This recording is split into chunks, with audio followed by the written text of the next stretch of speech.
আমরা এই কথা করে স্পষ্ট করে বলতে চাই যে বাংলাদেশে কোনো মৌলবাদী দল এখানে ক্ষমতায় আসবে তার কোনো সম্ভাবনা নাই।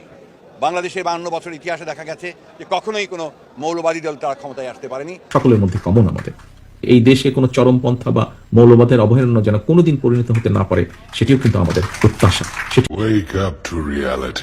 আল্লাহর আদেশ মানবো, নিষেধ ছেড়ে দিব, রাসূলের আদেশ মানবো, নিষেধ ছেড়ে দিব, এই কনসেপ্টের নাম মৌলবাদী কনসেপ্ট। আর এই মৌলবাদী কনসেপ্ট ছাড়া কেউ জান্নাতে যেতে পারবে না। এই মৌলবাদী কনসেপ্ট ছাড়া কেউ জান্নাতে যেতে পারবে না, সোজা কথা। এই জন্য আমরা একজন মৌলবাদী মুসলিম হিসেবে গর্বিত। আমরা মৌলবাদী হয়েই জান্নাতে প্রবেশ করতে চাই।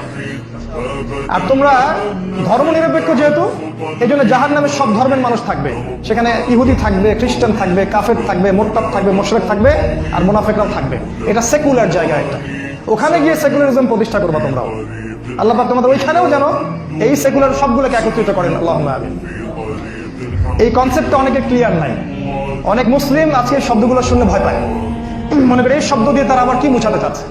দেখুন, যে ব্যক্তি একজন কাফের সেও একজন মৌলবাদী কাফের, যে ব্যক্তি একজন নাস্তিক সেও একজন মৌলবাদী নাস্তিক, যে ব্যক্তি একজন আপনার কি বলবো সেকুলার ধর্মনিরপেক্ষ সেও একজন মৌলবাদী ধর্মনিরপেক্ষ।